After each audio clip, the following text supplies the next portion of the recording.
তো আল্লাহর নবী হযরত ইব্রাহিম আলাইহিস সালাম মূর্তিগুলো ভেঙে চূর্ণ বিচূর্ণ করছেন। আমরা মুসলমান কোন ঘরে মূর্তি রাখতে পারি না, কোন ঘরে ছবি রাখতে পারি না। এমনকি আপনার ঘরে টিনের সঙ্গে যে ছবি আছে, গরু মার্কা, মুরগি মার্কা, ঘোড়া মার্কা, এগুলো কালিতে মিশিয়ে দিতে হবে, কোন প্রকার ছবি রাখবে না। এবার বলবেন যে টাকার সঙ্গে ছবি, এটা আমাদের উপর বাধ্যতামূলক করে দেওয়া হয়েছে, এই জন্য আমরা রাখি। এটা বাধ্যতামূলক করে দেওয়া হয়েছে, না হলে আপনি চলতে পারবেন না। জোর করলে, বাধ্যতামূলক করলে তার তেমন গুনাহ নাই, তার কোনো গুনাহ নাই। যে জোর করেছে, যে বাধ্যতামূলক করেছে, তার গুনাহ হবে।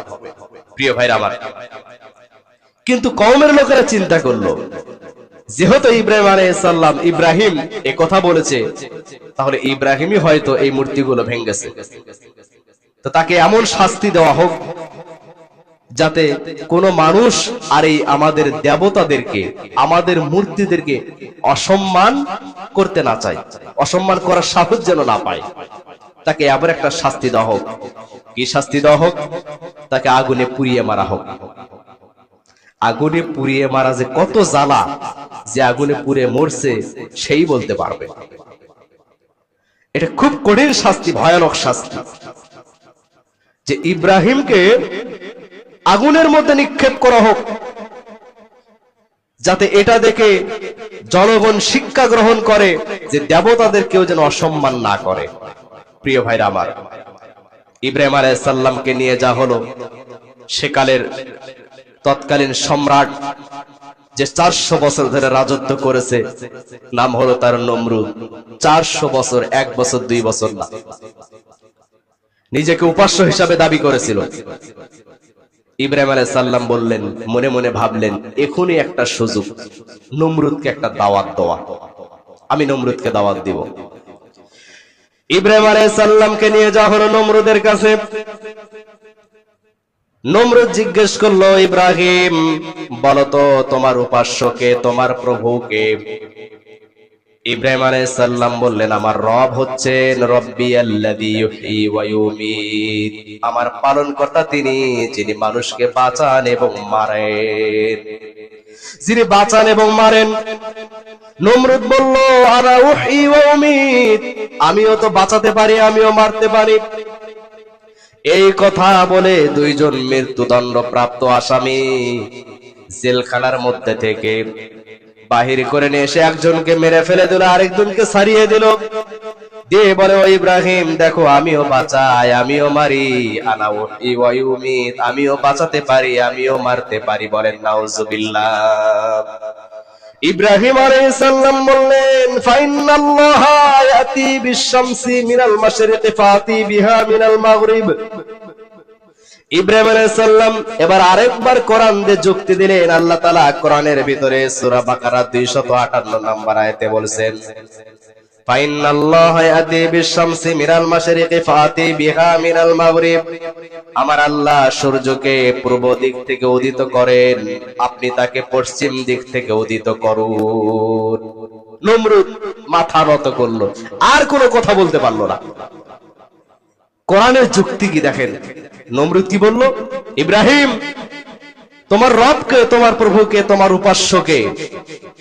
ইব্রাহিম আলাইহিস সালাম বললেন, আমার রব হচ্ছে তিনি, রব্বিয়াল্লাযী ইউহয়ী ওয়া ইউমীত, যিনি বাঁচান এবং মারেন। অর্থাৎ এখানে আরেকটা বিষয় প্রমাণিত হয়, হায়াতের মালিক সম্পূর্ণ কে বলেন? আল্লাহ, সম্পূর্ণ আল্লাহ। যেহেতু আল্লাহ কোরআন, ইব্রাহিম আলাইহিস সালাম বলেছে রব্বিয়াল্লাযী ইউহয়ী ওয়া ইউমীত, যে আমার রব হচ্ছে তিনি, যিনি বাঁচান এবং মারেন। বাঁচা এবং মরে যাওয়া এর সম্পূর্ণ ক্ষমতার মালিক হচ্ছে আল্লাহর হাতে, হায়াত মউতের মালিক হচ্ছে আল্লাহর হাতে। মোটাবুদ্দিন নমরুদ বলল, আনা উহয়ী ওয়া ইউমীত, আমিও বাঁচাতে পারি, আমিও মারতে পারি। মৃত্যুদণ্ড দুইটা আসামি কারাগারের মধ্যে থেকে বাহির করে নিয়ে এসে একজনকে মেরে বলে, হত্যা করে বলে, এই দেখো একজনকে মারলাম, আর একজনকে ছেড়ে দিয়ে বলে, এই দেখো আমি একজনকে বাঁচালাম। ইব্রাহিম আলাইহিস সালাম এবার দ্বিতীয় যুক্তি পেশ করলেন। এটা পাবেন কোথায়? সূরা বাকারার 258 নম্বর আয়াত, ফাইন্নাল্লাহা ইয়াতি বিশ-শামসি মিনাল মাশরিকি ফাতি বিহা মিনাল মাগরিব। আমার আল্লাহ প্রত্যেক দিন সূর্য পূর্ব দিক থেকে উদিত করেন। দেখি তুমি কেমন পারো, তুমি যেহেতু বাঁচা মরার মালিক দাবি করছো, পশ্চিম দিক থেকে একদিন সূর্য উদয় করে দেখাও, সূর্য তুলে দেখাও। নমরুদ আর কোনো কথা বলল না। নমরুদ মাথা নত হয়ে গেল, মুখটা বন্ধ হয়ে গেল। যেখানে জনগণ মেনে নেয়নি সেখানে সম্রাট কিভাবে মেনে নেয়? ঘোষণা দেওয়া হলো ইব্রাহিমের জন্য বিশাল বড় অগ্নিকুণ্ড খুঁড়ো, অনেক বড় গর্ত খোঁড়া হলো। সেখানে অনেক লাকড়ি জড়ো করে, অনেক খড়ি জবর করে, গাছ পাতা দিয়ে সেখানে আগুন জ্বালানো হলো, যে ওই আগুনের উপর দিয়ে কোনো পাখি যাইতে পারতো না। যে কোন মহিলা মানত করত যে আমার অসুখ যদি ভালো হয়ে যায়, আমার রোগ যদি ভালো হয়, আমি এই বিপদ থেকে যদি উদ্ধার হতে পারি, তাহলে ইব্রাহিমের ওই অগ্নিকুণ্ডে একটু খড়ি জড়ো করে দিব। নাউজুবিল্লাহ। কত নিকৃষ্ট জাতি ছিল তারা! একজন নবীকে পুড়ে মারার জন্য বিশাল বড় গর্ত খুঁড়ে সেখানে তারা খড়ি দিত, গাছ এবং লাকড়ি জড়ো করে সেখানে দিত, এবং তারা মানত করত সেখানে।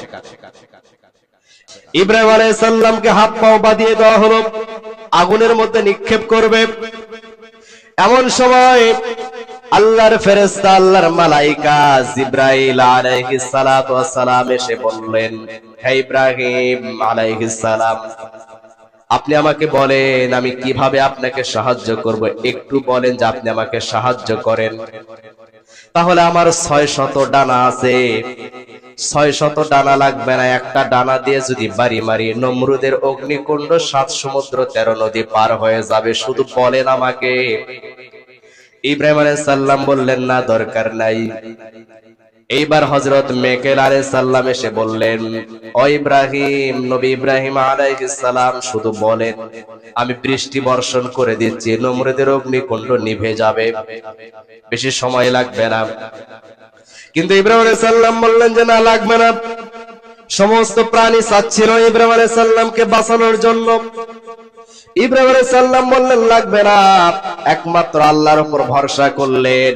কোরআনের ভাষায় ইব্রাহিম আলাইহিস সালাম বললেন, হাসবুনাল্লাহু ওয়া নি'মাল ওয়াকিল, আমার জন্য আল্লাহই যথেষ্ট, তিনি উত্তম কর্মবিধায়ক। বলুন সুবহানাল্লাহ।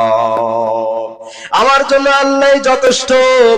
যখন তিনি এই কথা বলেছেন, কারো কাছে সাহায্য চাইনি, জিবরাইল আলাইহিস সালামের কাছে সাহায্য চাইনি, মিকাইল আলাইহিস সালামের কাছে সাহায্য চাইনি, কোন প্রাণীর কাছে সাহায্য চাইনি, একমাত্র ভরসা করেছিলেন আল্লাহ তাআলার উপরে। আমার বন্ধুগণ, আমার ভাইরা, ব্যাং প্রসাব করে দিয়েছিল নমরুদের অগ্নিকুণ্ডতে, যে ইব্রাহিম আলাইহিস সালামকে বাঁচানোর জন্য। এজন্য হাদিসে এসেছে ব্যাং মারা নিষিদ্ধ, খাওয়া তো দূরের কথা, ব্যাং মারাই যাবে না। আর আমাদের ঘরে একটা প্রাণী থাকে, ছোট্ট প্রাণী, যেটার নাম হলো টিকটিকি। এই টিকটিকি ইব্রাহিম আলাইহিস সালামের অগ্নিকুণ্ডকে খুদ একটু জ্বালিয়ে দিয়েছিল। এজন্য টিকটিকি কেউ যদি একবারই দে মারে 100 নেকি পাবে, 2 বারই দে মারলে একটু কম নেকি পাবে। বিশ্বনবী সাল্লাল্লাহু আলাইহি সাল্লাম বলেছেন, প্রত্যেকটা প্রাণী সাহায্য করতে চেয়েছিল ইব্রাহিম আলাইহিস সালামকে বাঁচানোর জন্য, কিন্তু ইব্রাহিম আলাইহিস সালাম কোন প্রাণীর, কোন মাখলুকের সাহায্য নেয়নি, একমাত্র মহান আল্লাহ রাব্বুল আলামিনের উপর ভরসা করেছিলেন। এই ভরসার ব্যাপারটা আল্লাহ রাব্বুল আলামিন দেখতেছিলেন। যখন তিনি বলেছেন হাসবুনাল্লাহু ওয়া নি'মাল ওয়াকিল, আমার জন্য আল্লাহই যথেষ্ট, সঙ্গে সঙ্গে মহান আল্লাহ রাব্বুল আলামিন আগুনকে লক্ষ্য করে বললেন, কুল লা নারু কুনি বারদাও ওয়া সালামান আলা ইব্রাহিম, হে আগুন, ইব্রাহিমের জন্য ঠান্ডা হয়ে যাও, আরামদায়ক হয়ে যাও। বলুন সুবহানাল্লাহ।